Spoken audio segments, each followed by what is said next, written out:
ముందుగా ఉగాది పండుగకు సంబంధించి ప్రతి ఒక్కరిలో ఒకలాంటి ఉత్కంఠ ఆసక్తి ఉంటుంది.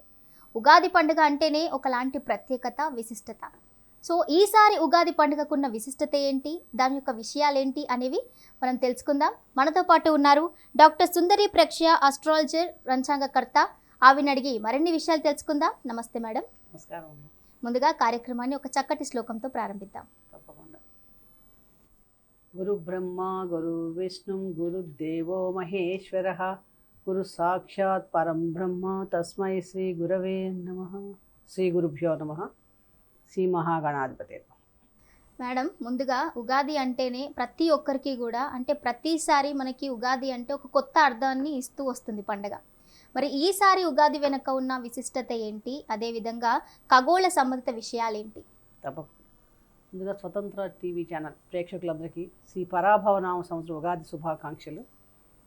అందరిలోనూ ఒక నూతన ఉత్సాహం. సంవత్సరాది ఉగాది అనగానే గతం కంటే బాగుంటుందా లేదా, గత సంవత్సరం కంటే ఈసారి మాకు నవనాయకులు ఎలాంటి ఫలితాలు ఇస్తారు, గ్రహాలు ఎలా ఇస్తున్నాయి. ఎందుకంటే ఖగోళ సంబంధంలో ఉండే నవగ్రహాల ప్రభావం భూమి మీద ఉండే మన మీద ఉంటుంది కాబట్టి వాటి గమనాన్ని ప్రకారం వాటి చలనాలు ఏ రాశుల్లో సంచరిస్తుంటే వాటి ప్రభావం ఏ రాశుల మీద ఉంటుంది, ఎలాంటి విషయాలు తెలుసుకోవడం మనకి ఉగాది గణనం ప్రకారం మనకి ఆచారం కింద వస్తుంది. ఎందుకంటే ఉగాది అంటేనే చైత్రస్య ప్రథమే పక్షే నూతనస్య మహాత్మనః కల్పారంభం తదాప్రాహు యుగాది మనుకీర్తితం. అంటే చైత్రమాసంలో మనకి చైత్రమాసం అంటే ప్రతి నక్షత్రానికి కూడా మాసానికి ఒక ప్రత్యేకత ఉంది మన దగ్గర. అంటే పౌర్ణమి రోజు చంద్రుడు ఏ నక్షత్రం దగ్గర ఉంటాడో దానికి ఆ పేరు పెట్టారు. అంటే చైత్రమాసంలో చిత్తా నక్షత్రం దగ్గర పౌర్ణమి నాడు సంచారం చేస్తుంది కాబట్టి ఈ చైత్రమాస శుక్లపక్ష పాడ్యమి నుండి మన కల్పారంభం ప్రారంభమైంది. ఆరుపు నుంచే బ్రహ్మదేవుడు సృష్టిని స్టార్ట్ చేశాడు అని ఆ రోజున మనం ఉగాది లేదా సంవత్సరాది, సంవత్సరం ఆరంభం, ఈ గణనాన్ని చంద్రమానం ప్రకారం మన తెలుగు వాళ్ళం ఎక్కువగా జరుపుకుంటూ ఉంటాం. ఎందుకంటే ఉగాది అంటేనే అర్థం ఉగస్య ఆది. ఉగస్య అంటే అంటేనే నక్షత్ర గమనం. నక్షత్రాలు మనకి తారకలు ఖగోళంలో కనిపిస్తూ ఉంటాయి, సూర్యచంద్రుల గమనాలు, నవగ్రహాలు. ఈ నక్షత్ర గమనాన్ని తెలిపేది, దాన్ని బట్టి మనకి గణనం ఉంటుంది కాబట్టి సిద్ధాంత భాగం ఈ ఉగస్య ఆది ఉగాది కింద చెప్పడం జరిగింది మనకి. అలాగే యుగం అంటే కూడా ద్వయం అని కూడా అర్థం. ద్వయం అంటే రెండు. మనకి సంవత్సరంలో ఉత్తరాయణం దక్షిణాయనం రెండు ఉంటాయి. పగలు సూర్య గమనాన్ని ప్రకారం కూడా ఖగోళంలో ఉత్తరం వైపు ప్రయాణం చేయడం, దక్షిణం వైపు ప్రయాణం దక్షిణాయనం అని. ఈ ఉత్తరాయణ దక్షిణాయనానికి కలిపి కూడా సంవత్సరం కింద మనం పరిగణిస్తాం కాబట్టి దాన్ని ఉగాది అని కూడా చెప్పడం జరిగింది. ముఖ్యంగా ఏంటంటే బ్రహ్మదేవుడు తన సృష్టిని ఈ ఉగాది రోజు నుంచే చైత్రపక్ష పాడ్యమి నుంచి శుక్ల పాడ్యం నుంచి ప్రారంభించాడు అని చెప్పి మనకి దాని కథనాల ద్వారా తెలుస్తోంది. అంటే ఈ ఉగాది పండగ రకరకాల, అంటే మన క్యాలెండర్ అనుకోవచ్చు, పంచాంగాలు అనుకోవచ్చు, గణన పద్ధతి, కాలస్వరూపం, ప్రకృతి పండగ. ఒక రకంగా చెప్పాలంటే ప్రకృతిలో వచ్చే మార్పుల కింద కూడా మనం ఈ పండగను తీసుకోవచ్చు. ఎందుకంటే ఋతువులు మారుతుంటుంది. ఇప్పటిదాకా ఉన్న శశి ఋతువులు వసంత ఋతువు వస్తుంది, అంటే నూతన చైతన్యం. అప్పటిదాకా శిశిర ఋతువు, హేమంత ఋతువులో మూడు వారిన వృక్షాలన్నీ కూడా చిగురించడం ప్రారంభిస్తుంది. అంటే ఒక రకమైన చైతన్యం, పచ్చదనాన్ని మనం ప్రకృతి సంతరించుకుంటుందని చెప్పవచ్చు ఈ వసంత ఋతువులో కదా. అంటే ప్రకృతి పరంగా కూడా మనకి చాలా మార్పులు కనిపిస్తాయి. ఒక నూతన ఉత్సాహం, చైతన్యం కూడా మనం ప్రతీకగా తీసుకోవచ్చు దాన్ని. అలాగే ఈ క్యాలెండర్ గణన పద్ధతులు, రకరకాల పద్ధతులు ఉన్నాయి సిద్ధాంతాల్లో. చాంద్రమానం ప్రకారం కలగజేసే పంచాంగం ఒకటి, సౌరమానం అంటే సూర్యుడి గమనాన్ని ప్రకారం, సూర్యుడు ఒక రాశి నుంచి ఇంకొక రాశి మారుతున్నప్పుడు సూర్య సంక్రమణాలు ఏర్పడుతూ ఉంటాయి. దాని ప్రకారం సౌర సంక్రాంతి, సౌరమానం కూడా ఉగాది జరుపుకుంటారు. అలాగే గురువు కూడా ఒక్కొక్క రాశికి ఒక్కొక్క సంవత్సరం పాటు మారుతూ ఉంటాడు. అలాగే భారసత్వమానం అంటారు. నక్షత్రమానం ప్రకారంగా రకరకాల ప్రదేశాల్లో ఈ మానాలు ఉపయోగించి ఉగాదిని జరుపుకుంటూ ఉంటారు. అంటే దాని ప్రకారం కానీ ఎక్కువగా మనందరం తెలుగు వాళ్ళం కానీ అందరం కూడా పాటించేది చాంద్రమాన పద్ధతి. చంద్రుడి గమనం ప్రకారం మనం ఈ సంవత్సరాది చైత్రపక్ష శుక్ల పాడ్యమి నుండి మనం జరుపుకుంటాం. ఈ రోజునే యుగారంభం ప్రారంభమైందని. బ్రహ్మదేవుడికి ఒక సంవత్సర కాలం ఒక రోజు పగల కింద, బ్రహ్మదేవుడి మన సంవత్సర కాలం ఆయనకి పగల కింద కీర్తిస్తాం కాబట్టి ఆ సృష్టి ప్రారంభించాడు అనే విషయాన్ని కూడా మనకి పురాణ ప్రకారంగా మనకి ఈ ఉగాది విశేషత తెలుస్తోంది. అంటే ఉగాది సంబంధంలో కాలచక్ర స్వరూపం తెలుస్తోంది. కాలం చాలా బలమైన టైం, మెజర్మెంట్ ఆఫ్ టైం. ఎందుకంటే మనం ఏ కాలంలో ఉన్నాం, ఎక్కడ ఉన్నాం, ఏ యుగంలో ఉన్నాం, ఇవన్నీ తెలియాలి మన నిత్య సంకల్పాల్లో కానీ వేటిలో అయినా కూడా. దానికి గణనం అవసరం, ఈ ముఖ్యం. సో ఈ రోజు మనం అంత విశిష్టంగా కాల స్వరూపమైన భగవంతు స్వరూపంగా కాలాన్ని మనం భావిస్తాం కాబట్టి ఆ కాల స్వరూపుడైన గ్రహాలు సూర్యచంద్రుల గమనాలు కానీ ఏదైనా సరే ఇవన్నీ ఆధారంగా చేసుకుని ఆ గణనం ప్రకారం చైత్రపక్ష శుక్ల పాడ్యం నుండి మనం ఉగాది జరుపుకోవటం వస్తూ ఉంటుంది. అలాగే ఒక 60 సంవత్సరాలు రకరకాల పేర్లు, 60 సంవత్సరాలకి 60 పేర్లు ఉన్నాయి. ఎందుకంటే ఒక కాలం ఒక చక్రం పూర్తవుతుంది 60 పూర్తయ్యేటప్పటికి. ఒక మనిషి ఒక జీవితం సైకిల్ అనమాట. ఎలా అంటే మొదటి దాన్ని పుట్టినప్పటి నుంచి ప్రభావం నుంచి ఎలా సృష్టి ప్రారంభమైంది, ఎలా పెరిగింది, ఎలా అని ఒక్కొక్క దాని డెవలప్మెంట్గా కనిపిస్తుంటుంది అన్నమాట. ఈసారి వచ్చే మనకి విశ్వావస్ తర్వాత వచ్చేది 40వ సంవత్సరం, ఈ పరాభవనవ సంవత్సరం. ఆ సంవత్సర ప్రభావం ఆ సంవత్సరంలో ఉండే గ్రహాలు కానీ, ఎందుకంటే అలాగే ఎక్కువ కాలం ఉండే శని సూర్య భగవాన్లు కూడా 60 ఏళ్ళకి మళ్ళీ ఒకే సమస్థితికి ఒరిజినల్ స్థితికి వస్తూ ఉంటాయి. అలా కూడా కాలగమనాన్ని మనం గ్రహాల సంకేతంగా కూడా చూస్తూ ఉంటాం. కాబట్టి ఈ పరాభవనవ సంవత్సరానికి అర్థం కూడా ఉంది, ఒక్కొక్క సంవత్సరానికి ఒక్కొక్క అర్థం ఉంది. మనం ఇప్పుడు రాబోయే ఈ పరాభవనవ సంవత్సరం చూస్తే కనుక ఈ పరాభవ సంవత్సరంలో అంటే రాజులు కానీ రాజ్యాలు ప్రజలకి రాజులకి ప్రభుత్వాలకి కొంచెం పరాభవాలు ఎదురవుతాయి అని మనకి సంకేతంగా కూడా చెప్తుంది. కాబట్టి వాళ్ళు జాగ్రత్తగా ఉండాలి. అదొక ఇండికేషన్ కదా, కాలం మనకి ఒక ఎలర్ట్ చేస్తుంది అనమాట తెలుసుకోవటం వల్ల. దానివల్ల అది ఇంత విశిష్ట ప్రకృతి పరంగా కానీ ఖగోళ పరంగా కానీ ఉగాదికి చాలా విశిష్టత ఉంది అని తెలుస్తుంది. అవును, ఇప్పుడు మీరు చెప్పినట్టుగా ఈసారి శ్రీ పరాభనామ సంవత్సరంతో కూడా మరి ఉగాది స్టార్ట్ అవుతుంది. మరి దానికి ఉన్న అర్థం ఏంటి? దీనికి మరి ఖగోళ పరిస్థితులకు ఏమైనా సంబంధం ఉందంటారా? తప్పకుండా ఉంటుంది. ఎందుకంటే మనం ఇందాక అనుకున్నట్టుగా ఉగాది అంటేనే ఖగోళంలో మార్పులు, సూర్యచంద్రుల గమనాలు, రాసు గ్రహాలు, గురువు ఎక్కువ కాలం ఒకే రాశిలో సంచరించే రాహు కేతువులు, శని గురువు, ఈ వాటి మీద ఆధారపడి ఫలితాలు ఇవ్వడం, ఇవన్నీ మనం చూస్తూ ఉంటాం. 60 ఏళ్ళకు ఒకసారి మళ్ళీ రిపీట్ అవుతుంది కదా. ఈ పరాభవనం మళ్ళీ రావాలంటే మళ్ళీ ఒక 60 ఏళ్ళు అవ్వాలి. అప్పుడు మనం ఉన్నామంటే మళ్ళీ పరాభవనం రావడం ప్రతి ఒక్క జీవితంలో కూడా మ్యాక్సిమం చాలా మంది రిపీటేషన్ చూడలేకపోవచ్చు కూడా రెండోసారి వాళ్ళ పుట్టిన సంవత్సరాన్ని. అంటే 120 సంవత్సరాలు కదా మ్యాక్సిమం ఆయుర్దాయం అనుకుంటే కూడా. కాబట్టి ఈ సంవత్సరం ఈ పరాభవనం సంవత్సరంలో సహజంగా ఏంటంటే రాజులకి అంటే ప్రభుత్వాలకి ఇబ్బందులు ఏర్పడతాయి. అంటే ఓడిపోవడం కానీ, యుద్ధాలు జరగడం వల్ల పరాభవాలు జరగడం కానీ, ఇవి ఎక్కువ పేర్లోనే ఉంది పరాభవం. అలాంటి విషయాలు జరగడానికి ఎక్కువగా ఖగోళ పరంగా వాతావరణం కానీ, ఆ గ్రహాలు కానీ, ఆ గ్రహ సంయోగాలు కానీ ఈ సంవత్సరం ఎక్కువగా కనిపిస్తూ ఉంటాయి. అసలు ఈ యుగాది ఎలా ఏర్పడింది, దీనికి సంబంధించిన పురాణ గాథలు ఏమైనా ఉన్నాయో, మరి ప్రామాణికం ఏంటి అని మనకు ఒక డౌట్ వస్తుంది. ఇలా ఎలా నమ్మాలి అని. అంటే సహజంగా మనకి వేద పురుషుడు వేదాంగాలు ఉంటాయి, 6 షడ్రాంగాలు. దాంట్లో ఒకటి నేత్రస్థానం. అంటే నేత్రం అంటే ఏంటి? కళ్ళు, దృష్టి చూసేది కదా. దానికి స్థానం జ్యోతిష్ శాస్త్రానికి ఇచ్చారు. జ్యోతిక అంటే తారల గురించి, ఖగోళ విషయాల గురించి తెలుసుకునే శాస్త్రమే జ్యోతిష్ శాస్త్రం. అంటే ఆ నక్షత్రాలు, గ్రహాల గమనాల మన భూమి మీద వాటి మీద ప్రభావం ఫలితం వలన ఇవి ఉండే జీవించే జీవరాశులు అన్నిటి మీద కూడా వాటి ఎఫెక్ట్ ఉంటుంది. వాటి ఏ నక్షత్రాల్లో సంచరిస్తున్నాయి, ఈ సంవత్సరంలో ఎటువైపు ఏ రాశిలో సంచరిస్తాయి, వాటి దృష్టిలో ఎలా పడుతున్నాయి, ఏ సమయంలో ఎలా ఉంటాయి, ఋతువులు, సీజన్లు, అవన్నీ మన అందరికీ తెలుసు. కాబట్టి దీనికి సంబంధించి ఈ కాలగమనం అంతా కూడా మనకి పంచాంగ సిద్ధాంత భాగం చెప్తుంది. అంటే పంచాంగం కలెక్ట్ చేసి చెప్తుంది. అందుకనే మనం ఈ ఉగాది రోజు కంపల్సరీగా పంచాంగ శ్రవణం చేస్తాం, ఎక్కువ చేస్తాం. ఒక ప్లానర్, ఒక పంచాంగం అంటేనే ఒక ప్లానర్, ఒక హ్యాండ్ బుక్ అనుకోవచ్చు డైరెక్ట్గా సింపుల్గా మన భాషలో చెప్పాలి అంటే. ఇప్పుడు అలాగే దీనికి ఏంటి కథ, అసలు ఎందుకు ఉగాది ప్రారంభమైంది, ఇదే రోజు ఎందుకు చేస్తున్నారంటే, పూర్వకాలంలో సోమకాసుడు అని ఒక రాక్షసుడు ఉన్నాడు. ఆయన ఏం చేశాడంటే ఈ బ్రహ్మదేవుడు సృష్టిని ఆపడానికి ఆయన దగ్గర వేదం ప్రమాణం. మనకి శాస్త్రం ఏంటి, ఏ పని చేయాలన్నా కూడా వేదం ప్రమాణం. ఆ వేదాలన్నింటినీ తీసుకెళ్ళి సముద్ర గర్భంలో దాచేస్తాడు. అంటే ఇక చేయడానికి లేక వేద ప్రమాణాన్ని అనుసరించి చేయడానికి ఒక ప్రమాణం ఉంటుంది కదా, ఒక స్టాండర్డ్ లేకుండా ఏ పని చేయం కదా. అలాగే బ్రహ్మదేవుడు కూడా సృష్టి చేయాలంటే వేదాన్ని అనుసరించి వేదంలో చెప్పినవే చేసిందే చేస్తారు, పరమేశ్వరుడు చెప్పింది. ఆ వేదాన్ని దాయటం వల్ల సృష్టి చేయడానికి ఆగిపోయింది. ఈ సంగతి తెలిసి విష్ణుమూర్తి మత్స్యావతారం, అంటే సముద్రంలోకి వెళ్ళాలంటే చేపల ఆకారం మత్స్యావతారం ఎత్తి అక్కడ సోమకాసుడితో యుద్ధం చేసి ఆయన్ని ఓడించి ఆ వేదాలను తీసుకొచ్చి బ్రహ్మదేవుడికి ఇస్తాడు కల్పారామాన్ని. ఎప్పుడైతే బ్రహ్మదేవుడికి ఇచ్చాడో ఆయన సృష్టి ప్రారంభం చేయమని చెప్పిన రోజు చైత్రపక్ష శుక్ల పాడ్యమి. అంటే ఆ రోజుని కల్పము సృష్టి ప్రారంభమైంది మత్స్యావతారంగా మనకి పురాణ కథలో తెలుస్తుంది. మత్స్య పురాణం కానీ ఏ పురాణం చూసినా కూడా పురాణ ప్రకారంగా ఈ దానికి సంబంధించిన స్టోరీ ఈ రకంగా. అంటే కంపల్సరీగా వేద ప్రమాణాన్ని అనుసరించి కాలగమనం ఉంటుంది అని కూడా మనం ఒక తీసుకోవచ్చు ఇక్కడ పాయింట్లో మనం ఆలోచిస్తే కనుక. అంతటి విశిష్టం ఈ 60 సంవత్సరాలకు ఒక గమనం. అలాగే యుగం, కాలం, దినం, మాసం, వారం ఇట్లా కాలగమనం standard timing chart, measurement of time. కాలం అంటేనే మెజర్మెంట్ ఆఫ్ టైం. ఎందుకంటే తెలియాలి కదా ఎప్పుడు ఎక్కడ ఉన్నాము, ఏ యుగంలో ఉన్నాము, ఏం తెలియాలి. అలాగే మన సంకల్ప నిత్య కార్యక్రమాల్లో కూడా మన దేశ కాలమాన పరిస్థితులు తెలుసుకుంటాం కదా. మాసం పేరేంటి, నక్షత్రం ఏముంది, తిథే ఉంది, కరణం ఏముంది, యోగం ఏముంది, వారం ఏంటి, ఏ సంవత్సరంలో ఉన్నాం, ఏ యుగంలో ఉన్నాం, ఇట్లా ప్రతి విషయం తెలియాలంటే మనకి దీని ద్వారానే కాలగమనం ద్వారానే తెలుస్తుంది.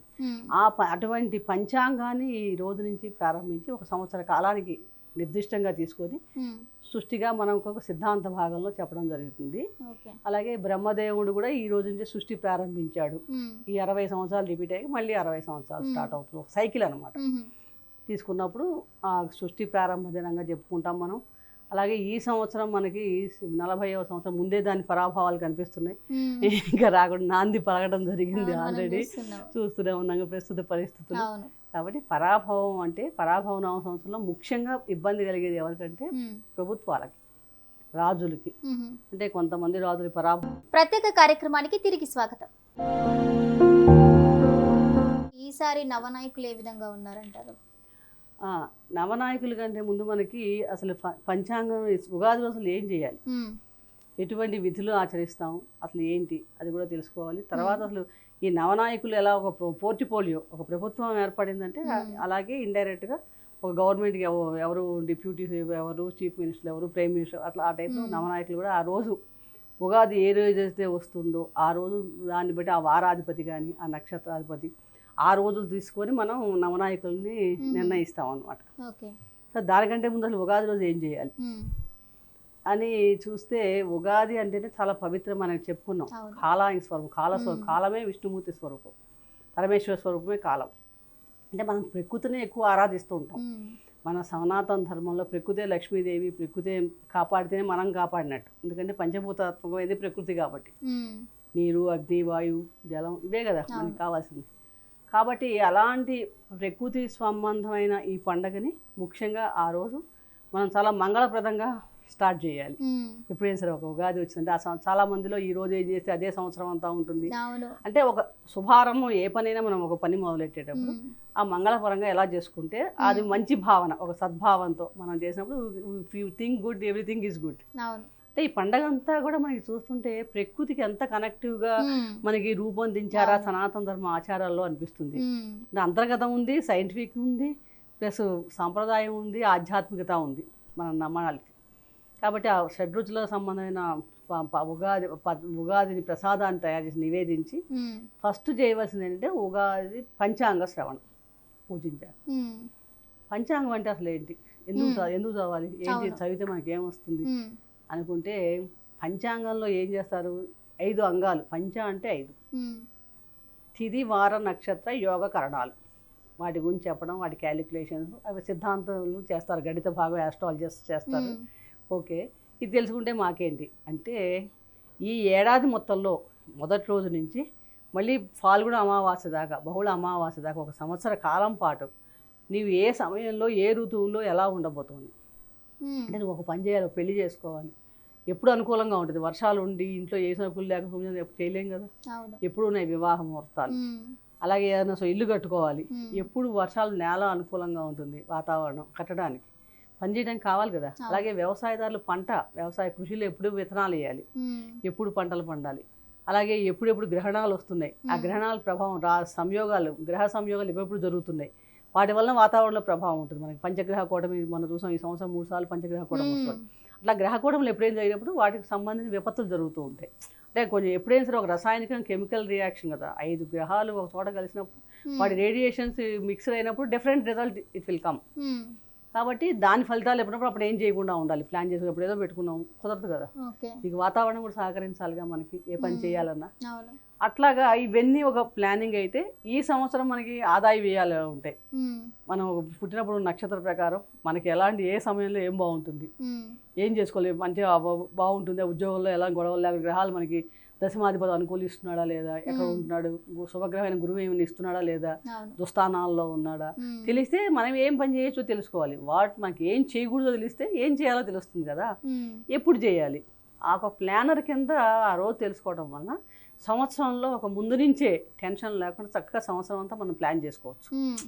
ఇవి ఒకవేళ నెగిటివ్స్ ఏమన్నా ఉన్నా, నెగిటివ్ అంటే ఏం కాదు, అననుకూల పరిస్థితులు ఏమన్నా ఉన్నప్పుడు వాటిని ఎలా అధిగమించుకోవాలో ముందే ప్లాన్ చేసుకోవచ్చు కదా, టెన్షన్ పడకుండా. ఇప్పుడు ఏదో వర్షం వస్తే గొడిగేసుకెళ్తాం, ముందు జాగ్రత్త తీసుకెళ్తాం కదా, రెయిన్ కోట్ వేసుకెళ్తాం, ఏదో ఒకటి వేసుకెళ్తాం, లేకపోతే ఆ రోజు వెళ్లకుండా మనం ఇంకో రోజు పోస్ట్పోన్ చేసుకుంటాం. అలా ముందు తెలుసుకుంటానికి ఒక హ్యాండ్ బుక్, సామాన్యుడికి ఒక హ్యాండ్ బుక్ లాగా పనిచేస్తుంది. ఇక సైంటిస్టులకి, ఆస్ట్రాలజర్స్కి డిఫరెంట్ పర్పస్ ఉన్నా కూడా ప్రతి ఒక్కరికి కూడా ఆ రోజు పంచాంగ శ్రవణం, పొద్దున్నే పూజ అవ్వగానే ఆ రోజు కాలస్వరూపం, ఈ సంవత్సరం కాలస్వరూపం, ఈ నవనాయకుల ఫలితాలు ఇవన్నీ తెలుసుకోవడం వలన ఎవరెవరు ఏం చేస్తున్నారు, ఎలా ఉండబోతోంది, ఏ పంటలు బాగా పడుతాయి అంటే దాన్ని బట్టి వ్యవసాయదారుడు వేసుకుంటాడు. పండని పంటలు దానికి అనుకూలం, వర్షాలు ఫలానా టైంలో పడకపోతే ఇంకో పంట నేను రైసే వేస్తాను, పెంచాలంటే ఉపయోగం ఉంది, దానికి తగ్గ వాతావరణం లేనప్పుడు పంట పండదుగా. అట్లా ఆ ఏ పంటలు పండాలి అన్న విషయం తెలుసుకుంటానికి కూడా చక్కగా మనకి బాగా ఉపయోగపడుతుంది. ఏ ధరలు ఎక్కువ అవుతాయి, వాణిజ్యాలు దేంట్లో ఇన్వెస్ట్ చేయాలి, బంగారు ధరలు పెరుగుతాయా, లోహాలు పెరుగుతాయా, దేంట్లో పెడతాయి అంటే నష్టపోడు కదా, దాంట్లో ఇన్వెస్ట్ చేసుకుంటాడు. సామాన్యుడికి అంతకంటే ఏం కావాలి వాళ్ళకి. అట్లా ప్రతి ఒక్కరికి కూడా ఇవన్నీ రకాలు కూడా చాలా బాగా ఉపయోగపడతాయి అన్నమాట పంచాంగ శ్రవణం వల్ల. అందుకని కంపల్సరీగా ఆ రోజు పంచాంగ శ్రవణం చేయాలి. అయిన తర్వాత నివేదించిన షడ్రుచుల ఉగాది పచ్చడి, తీపి, పులుపు, కారం, వగరు, ఉప్పు, చేదు, ఇవన్నీ రకాలు చక్కగా నింబభరణం, కుంభభరణం అన్ని కంపల్సరీగా తినాలి. ఎందుకంటే వేప పువ్వు ఇందుకు సీజన్ మారుతోంది, కరెక్ట్గా ఇప్పటిదాకా చలిగా ఉండి ఒక్కసారిగా మనకి వాతావరణంలో ఎంత వేడి పెరిగిపోయింది. ఆ వేడి వచ్చినప్పుడు బాడీలో కూడా తట్టుకుంటానికి టైం పడుతుంది మళ్ళీ సెట్ అవ్వటానికి. ఆ వచ్చేటప్పుడు ఏమవుతుంది, ఇమ్యూనిటీ తక్కువైనప్పుడు బాడీలో సమ్ ప్రాబ్లమ్స్, గొంతుకు సంబంధించిన వ్యాధులు కానీ, బాడీ చర్మ వ్యాధులు కానీ సంథింగ్ ఇలాంటి ఏవోటి ఇబ్బంది పెడతాయి, జ్వరాలు కానీ, వైరల్ ఫీవర్స్ ఇలాంటివి. సో ఇవి తీసుకోవడం వల్ల ఈ ఆయుర్వేద లక్షణాలు కానీ ఈ పదార్థాలు అన్నీ కలిపి ఒక 9 రోజుల పాటు వరుసగా తీసుకోవడం వల్ల ఆ రోజు నుంచి మెడిసినల్ వాల్యూ లాగా అది రెసిస్టెన్స్ పెరుగుతుంది, రానియకుండా మనలో ఇమ్యూనిటీ పెరిగి ఒక యాంటీబయాటిక్గా పనిచేస్తాయి న్యాచురల్గా ఈ బెల్లం ఇవన్నీ వాడటం వల్ల. వాటికి సంబంధించి కాబట్టి ఆ ప్రసాదాన్ని కూడా చక్కగా నైవేద్యం పెట్టారు. అలాగే ఇప్పటి నుంచి అమ్మవారి ఆరాధన, మానసిక దైవ బలాన్ని పెంచుకుంటానికి కూడా వసంత నవరాత్రులు మనం జరుపుకుంటాం. పాడ్యమి నుంచి నవమి దాకా వసంత నవరాత్రులు జరిగిపోయి చక్కగా లోక కళ్యాణమైన ధర్మమూర్తి అయిన రామరాజ్యం, శ్రీరామనవమి జరుపుకుంటాం, శ్రీరామ కళ్యాణం. ఎందుకు, ధర్మం ప్రకారం రాజ్యం న్యాయబద్ధంగా ధర్మాన్ని ఆచరించడం చెప్పడానికి సంకేతంగా సంవత్సరం అంతా మీరు అందరూ కూడా ఒక చిన్న ఇండికేషన్ అనమాట. ఇంత అంతర్ధానం ఉంటుంది మనకి ఆ రోజు సంవత్సరం ఎండింగ్తో కళ్యాణం చేస్తాం, సీతారాముల కళ్యాణం. సో ఆ రకంగా ఈ ఉగాది పచ్చడి జరుపుకోవడం అన్నది చాలా విశిష్టత. తర్వాత జనరల్గా పతాకం ఎగరేస్తారు, మనం ధ్వజారోహణం అని చెప్పేసి ఇంటి మీద కూడా ఎగరేసుకుంటాం. ఇవి ముఖ్యంగా ఈ సమయంలో చేయడం చలివేంద్రాలు ఏర్పడటం. అంటే ఇప్పుడు వాటర్ బాటిల్స్ వచ్చాయి కానీ ఒకప్పుడు బాటసార్లు వెళ్ళాలంటే ఇళ్లలో నీళ్లు ఉండేవి కదా, ఎండాకాలం పెట్టడానికి చల్లటి కుండల్లో మంచి కుండ నీరు, ఈ ఫ్రిడ్జ్లో చల్లటి నీళ్ళు ఎక్కడ ఉంటాయి, బయట ఐస్ మంచిది కాదు కదా. ఇక అసలే గొంతు ప్రాబ్లమ్స్, థ్రోట్ ఇన్ఫెక్షన్లు ఇవన్నీ వస్తాయి మనకి. అందుకని చలివేంద్రాలు ఏర్పాటు చేయమన్నారు ఈ రోజున. అంటే జలదానం ఇప్పటి నుంచి మనం వరుసగా 3 నెలలు జలద్వానం చక్కగా చేస్తూ ఉండమన్నమాట. అంత విశిష్టమైంది ఈ ఉగాది కనుక. ఇంత ప్రకృతి పరంగా మనకి ఖగోళ పరంగా చాలా శాస్త్రీయంగా కూడా చాలా అర్థం ఉంది. అంత విశేషం మనకి ఉగాది పచ్చడి, ఉగాది పండుగ రోజు చేయవలసిన విశేషాలు. ఇంకా మీరు ఇందాక అడిగారు నవనాయకులు అసలు ఎవరు ఈ సంవత్సరానికి పోర్ట్ఫోలియో ఎవరు ఉన్నారు, ఫలితాలు ఏమి ఉండబోతాయి, ఎవరెవరు ఎలాంటి ఫలితాలు ఇస్తారు అని మనకి ముందే తెలుసుకోవడం వల్ల ఈ ఫలితాలు చూస్తే ఏంటంటే ఏ రోజు మనకి ఉగాది ఏర్పడిందో ఆ వారాధిపతిని పెట్టి రాజు ఉంటాడు. ఈ సంవత్సరం మనకి శైత్ర పాడ్యమి గురువారం నాడు వస్తుంది, 19వ తారీఖు. సో గురువారానికి అధిపతి, ఒక్కొక్క రోజుకి వారాల్లో ఒక్కొక్క అధిపతి ఉంటాడు గ్రహాలు. గురువారం రోజు అధిపతి గురువు, బృహస్పతి. సో బృహస్పతి ఉండటం వల్ల చాలా గురువు శుభగ్రహం, అంత మంచిగా ఉంటుంది. ముఖ్యంగా ఏంటంటే బ్రాహ్మణులకి, క్షత్రియులకి, వైశ్యులకి వారి వారి కర్మలు ఏంటంటే ఏవైతే నిర్దేశిస్తారో ఆ కర్మలను చక్కగా సుభిక్షంగా ఆసక్తి కలిగి ఉంటారు. ఈ సంవత్సరం గురువు అంటే సహజంగా జ్ఞానం, వృద్ధి, నాలెడ్జ్ ఇవి కదా ఇచ్చేది ఆయన. కాబట్టి ఇలాంటి వాటి మీద వారి వారి ధర్మ ప్రకారం వాళ్ళు చేయడానికి మంచి సుభిక్షంగా ఆలోచిస్తారు. అలాగే అవినీతి తగ్గుతుంది, సుభిక్షంగా ఉండడానికి కూడా అవకాశం ఉంది. అంటే ఒక మంచి రాజు, ఒక ధర్మమైన రాజు ఉన్నాడు అనుకోండి, ఆటోమేటిక్ యథారాజా తథా ప్రజలాగా ఆటోమేటిక్గా కాలం కూడా చాలా బాగుంటుంది. కాబట్టి ఈ సంవత్సరానికి మనకి నవనాయకులో రాజు కింద గురువు ఉన్నాడు. అలాగే మంత్రి కుజుడు. కుజగ్రహం అంటేనే కొంచెం అగ్ని సంబంధం, గొడవలు ఇలాంటివి ఎక్కువగా ఉంటాయి. దీనివల్ల అంటే కొంచెం యుద్ధాలకి ఎక్కువగా ఆయన ఇంట్రెస్ట్ చూపిస్తాడు. సో కాబట్టి యుద్ధ భయం కూడా ఉండడానికి అవకాశం ఉంది. సలహాలు ఇచ్చేది మంత్రి గారే కాబట్టి యుద్ధ భయం ఎక్కువగా ఉంటుంది. ఇంకా సేనాధిపతి ఎవరంటే చంద్రుడు. చంద్రుడు అంటేనే మా అందరికీ మన ప్రశాంతత, చక్కగా గోవులు, పంటలు, పాడి పంట ఇలాంటివన్నీ, అధిక వర్షాలు రావటం ఇవన్నీ బాగుంటాయి. వర్షాలు సకాలంలో పడతాయి. అలాగే గోవులు మంచి పాడి పంట బాగా ఇస్తాయి. వస్త్రాలకి బాగుంది, డిమాండ్ పెరుగుతుంది. నూతన వస్త్రాలు, ఇలాంటి కొత్త వస్త్రాలు, వస్త్ర సంబంధమైన పత్తి ఇలాంటి పంటలు బాగా పడుతాయి. సో సేనాధిపతి చంద్రుడు అయ్యాడు. సస్యాధిపతి మళ్ళీ గురువుకే వచ్చింది పోర్ట్ఫోలియో. ఈ సంవత్సరం 2 వచ్చాయి. రాజుగారికి ఏషియల్ పోర్ట్ఫోలియో తీసుకున్నాడు. దీనివల్ల ఏంటంటే ఈ మనకి గోధుమలు, ధాన్యాల్లో శనగలు, పసుపు ఈ పంటలు బాగా పండుతాయి. అంటే వాటి ధరలు పెరుగుతాయి, పంటలు కూడా బాగా పండుతాయి. అంటే వ్యవసాయదారులు ఈ పంటలు వేసుకుంటే కనుక వీళ్ళకి మంచి లాభం, దిగుబడి వస్తుంది, లాభం కూడా బాగుంటుంది. ఇక ధాన్యాధిపతి బుధుడు అయ్యాడు. ఈ బుధుడు ఎప్పుడు ఏంటంటే వాయుతత్వ గ్రహం ఒకటిను, నక్షత్ర గ్రహంలో గాలివానలు ఉంటాం. కొంచెం గాలివానలు ఉండటం వలన ఒక్కొక్కసారి ధాన్య నష్టం జరగవచ్చు. ఇంత పంట పడినా ఒక్కసారి ధాన్య నష్టం జరగటం కానీ, రాజులు వీళ్ళందరూ కూడా కొంచెం అంటే వైమానిక సంబంధించిన ప్రమాదాలు కానీ ఇలాంటి కొంచెం అంటే విదేశ సంబంధ వ్యవహారాలు, రాజులు కొంచెం భయాంతో ఉండటం, యుద్ధ భయం ఆల్రెడీ ఉంది కదా, ఏం జరుగుతుందో కొంచెం ఒక అలర్ట్గా ఉంటారు అనమాట. బుధుడు మనకి ధాన్యాధిపతి అవడం వల్ల. మళ్ళీ చంద్రుడికి అర్ఘ్యాధిపతి పోర్ట్ఫోలియో కూడా వచ్చింది. ఈ అర్ఘ్యాధిపతి ఏంటంటే ఈ మళ్ళీ దాకా అనుకున్నాం పంటలు, మెయిన్ ఏంటంటే ఔషధ గుణాలు. చంద్రుడు అంటేనే మనకు ఒక మంచి మనసుకు శాంతి, ఒక కళలు స్వరూపం ఇవి కదా. అలాగే ఔషధాలు బాగా పండుతాయి. అంటే ఔషధ సంబంధించిన పంటలు కానీ, ధాన్యాలు కానీ, బియ్యం ఇలాంటివన్నీ బాగుంటాయి. వాటికి ధరలు కూడా బాగా పరుగుతాయి. అంటే రేటు బాగా వస్తుంది కర్షకులకి ఈ పంటలు వేసుకుంటే కనుక చాలా బాగుంటుంది. ఇక మేఘాధిపతికి కూడా చంద్రుడే అయ్యాడు. ఈసారి చంద్రుడికి 3 పోర్ట్ఫోలియోలు వచ్చాయి.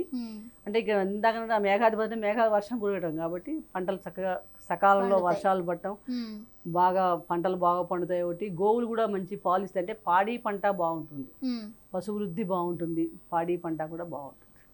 రసాధిపతి శని అయ్యాడు, 8వ అధిపతి.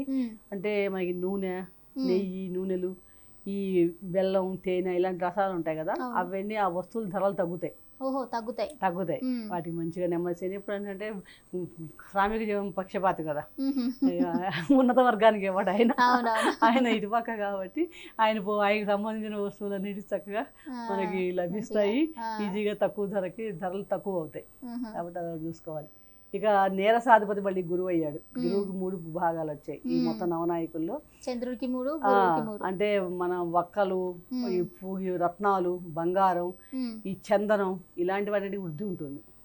అంటే వీటికి సంబంధించిన వ్యాపారాలు కానీ, ఆ సంబంధ ధరల్లో కానీ వీటన్నిటిలో మంచి ఎక్కువ రేటు ఉండడం ఎక్కువ ఉంటుంది. అలాగే బ్రాహ్మణులు అందరూ కూడా చక్కగా సుఖశాంతులతో ఉంటారు. మన సంకేతమే గోబ్రాహ్మణుని సుఖమస్తు నిత్యం, లోకా సమస్త సుఖినోభవంతో అంటాం కదా. అంటే గోవు బ్రాహ్మణుడు సుఖంగా ఉంటే మొత్తం ప్రపంచం అంతా సుఖంగా ఉంటుందని. కాబట్టి ఒక రకంగా చూస్తే ఈ సంవత్సరంలో ఒక మనకు అదృష్టం ఏంటంటే గురువారం రావటం వలన, గురువు రాజు అవటం వలన ఈ బ్రాహ్మణాదులు సంబంధించిన వాళ్ళు చక్కగా, అంటే వాళ్ళు సరిగ్గా ఉంటే యజ్ఞయాగాదులు జరుగుతాయి, గోవులు బాగుంటుంది, మంచి పాడి పంట ఇస్తున్నాయి, ఆటోమేటిక్గా క్రతువులు జరుగుతాయి ప్రకృతి సంబంధంగా, సకాలంలో వర్షాలు పడతాయి. అంటే సామాన్యుడికి హ్యాపీగా ఉంటుంది. ప్రభుత్వాలకి ఖజానాకి ఇబ్బంది పడ్డా మనకి అందరికీ కూడా చాలా బాగుంటుందని చెప్పవచ్చు. ఈ మొత్తం 9 నవనాయకుల ఫలితాలు ఈ పరాధీన సంవత్సరంలో ఇలా రకంగా ఉన్నాయి. ఇంకా ఉపనాయకులు కూడా ఉంటారు, 21 మంది ఉంటారు. మనకి మొత్తం 30 మంది మెయిన్ వీళ్ళు అనమాట. అంటే వీళ్ళు అసిస్టెంట్ డిప్యూటీలు ఉంటారు కదా, అలాగా 21 మంది ఉంటారు. ఈ నవనాయకుల్లో మటుకు 7 శుభ ఫలితాలు ఇస్తున్నారు. చాలా రేరు, తక్కువ, ఎప్పుడు అంత ఉండదు. ఈసారి ఒక ఇంత ఇబ్బంది ఉన్నా కూడా, యుద్ధ భయాలు ఉన్నా, మనకి ఇలాంటివి ఉన్నా కూడా 7 శుభ ఫలితాలే ఇస్తున్నారు. సో ఓవరాల్గా ప్రశాంతంగానే ఉండడానికి రావడానికి సామాన్యుడికి పెద్ద ఇబ్బంది కలగకపోవచ్చు. ఒక రకంగా బాగుంది. 2 పాప ఫలితాలు ఇస్తున్నాయి, 2.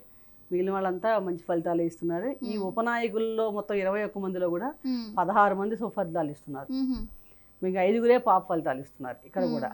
అంటే ఓవరాల్గా చూస్తే మొత్తం ఈ పరాభవనామ సంవత్సరంలో మొత్తం 30 మంది, అంటే నవనాయకులు, ఉపనాయకులు మొత్తం చూస్తే కానీ 23 మంది, majority of the percent almost 75% above శుభ ఫలితాలే ఇస్తున్నారు.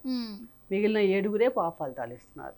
సో ఒక రకంగా మనకి ఈ పరాభవన సంవత్సరం చాలా బాగుంది ఒక రకం. కాబట్టి ఉగాది నుంచి కూడా అందరికీ కూడా కొన్ని ఇబ్బందులు ఎలాగూ ఉంటాయి. ప్రతిసారి ఉండకుండా ఉండవు, ఎందుకంటే అందరికీ జరగదుగా, మన జన్మజాతకం కూడా ఆధారపడి ఉంటుంది కాబట్టి. ఇది వాతావరణ పరంగా చూసినప్పుడు ఓవరాల్గా ఒక దేశం ఎలా ఉంటుంది, దేశంలో మనకి ఎలాంటి జస్ట్ ఒక ఐడియా ఎలాంటి ప్రాబ్లమ్స్ వస్తాయి, ఎలాంటి పంటలు పండుతాయి, ఏమవుతాయి, తిథి వార నక్షత్ర యోగ కరణాలు తెలుసుకోవడం. అలాగే ఈ గ్రహణాలు ఎప్పుడు వస్తాయి, ఈసారి మనకి గ్రహణాలు లేవు, భారతదేశంలో కనిపించే గ్రహణాలు లేవు ఈ సంవత్సరం, అదొక అదృష్టం. సో కాబట్టి ఓవరాల్గా చూస్తే పరాభవ సంవత్సరం అందరూ చాలా మంచి ఫలితాలు ఇస్తున్నారు, చాలా బాగుంది, శుభప్రదంగా చక్కగా ఉంది. కాబట్టి ఇంకా యుద్ధ భయం ఇలాంటి వాటి విషయాల్లో కొన్ని ఇబ్బందులు ఉన్నప్పటికీ కూడా అది మేజర్గా దానివల్ల రాజులకి మనం అనుకున్నాం ముందే పరాభవ ప్రభుత్వాలకి వాళ్ళు కొంచెం డౌన్ అవటం కానీ, కొంచెం వాళ్ళకి సహజంగానే టెన్షన్ ఉంటుందిగా, ఇది ఏం చేయాలి మేము, ఎందుకంటే ఎలా వేస్తారు కాబట్టి. సామాన్యుడు అయితే పెద్ద ఇబ్బంది పడకుండా ఈ సంవత్సరం బాగుంటుంది మనం. కాబట్టి ప్రతి ఒక్కరు కూడా ఈ పరాభవ రోజు ఇంకా బాగుంటానికి చక్కగా మెయిన్గా మాయలో పడకుండా మనం ఆ అమ్మవారి ధ్యానించడం, నవరాత్రులు చక్కగా కనీసం మొదటి రోజైన అమ్మవారిని ఆరాధించుకోవటం, గణపతి ఆరాధన చేసుకోవటం, ఆ విఘ్నాలు రాకుండా, ఎక్కడ ఆటంకాలు రాకుండా, కేతుగ్రహ సంబంధమైన ప్రాబ్లమ్స్ రాకుండా, గురువు అనుగ్రహం కూడా, గురువుని చక్కగా ఆరాధించడం. రాజుగారిని సంతోషంగా ఉంటే మనకి ఇస్తాడు వరాలు కదా, కాబట్టి గురువుకి మనం ఎక్కువ చేసుకోవడం, గురువు దృష్టి పడి అందరూ అన్ని రాసుల వాళ్ళు ఎవరికి అనుకూలమైన గురువు అందరికీ శుభమే చేస్తాడు సహజంగా. కాబట్టి ఆ గురు దృష్టి పడ్డ, గురువు అనుగ్రహం కలగాలన్నా, ఆయన గురుబలం మనకి పెరగాలంటే చక్కగా గురువుకు సంబంధించిన చేసుకోవడం, శ్లోకాలు పారాయణ చేసి గురుదత్త చేసుకోవడం కానీ, దత్తాత్రేయుని ఆరాధించడం కానీ, మీకు ఎవరి నమ్మకం ఉంటే మీ గురువులు ఎవరు ఉంటే వాళ్ళని చేయండి. ఎవరైనా అందరు గురువే పరబ్రహ్మ స్వరూపం, గురు బ్రహ్మ, గురు విష్ణు, గురుదేవో మహేశ్వర తెలుసు కదా. కాబట్టి అటువంటి గురువుని ఆరాధించడం, చక్కగా గురువుకు సంబంధించి మంత్రాలు జపం చేసడం వల్ల ఇంకా చాలా మనకి అనుకూలమైన ఫలితాలు రావడానికి అవకాశం ఉంటుంది. సో అద్భుతంగా పరాభవం ఉండాలని ఆశిస్తూ, అమ్మవారు అందరికీ కూడా మంగళప్రదంగా సుఖ సంతోషంగా ఉండాలని, ఆ ఉగాది పచ్చడిలాగే ఈ తీపి 6 రకాల షడ్రుచుల ఉగాది పచ్చడి మనం ఎలా అయితే తీపిగా కొంచెం చిన్న కష్టాలు వచ్చే ఒత్తిళ్ళని తట్టుకుంటూ అది చెప్పడం కోసమే సంకేతం మనకి ఈ షడ్రుచుల ఉగాది పచ్చడి. ఎటువంటి ప్రాబ్లమ్స్ వచ్చినా నువ్వు తట్టుకో, ఎప్పుడు తీపిగా ఉన్నా పోయినా పర్లేదు అని అన్నట్టుగా దాన్ని తీసుకొని ఆరోగ్యంగా ఆరోగ్యంతో ఉంటూ చక్కగా ఐశ్వర్యమే అడుగులేస్తూ సుఖ సంతోషాల్లో ఉండాలని ఆశిద్దాం. ఆ పరమేశ్వరుని కూడా ప్రార్థిద్దాం తప్పకుండా అందరికీ. ఆ గ్రహాలు కూడా మనకు కొంచెం అనుకూలంగా ఉన్నాయి కాబట్టి వాతావరణం బాగుంటుందని ఆశిద్దాం ఈ సంవత్సరం అంతా. చాలా చక్కటి విషయాలు మాకు మా ప్రేక్షకులకు తెలియజేసినందుకు thank you so much madam. మరొకసారి ప్రేక్షకులందరికీ శ్రీ పరాభవ సంవత్సరం నిత్యనంగా సుఖ సంతోషాలతో, ఆయురారోగ్యశ్వర్యాలతో అమ్మవారు మనందరికీ ప్రసాదించాలని కోరుతూ సర్వే జన సుఖినో భవంతు, శుభం భూయాత్. చూశారు కదండి, ఇది ఇవాల్టి ఉగాదికి సంబంధించిన ప్రత్యేక కార్యక్రమం. మరో కార్యక్రమంతో మళ్ళీ కలుద్దాం. అంటే దానికి వాచింగ్ స్వతంత్ర.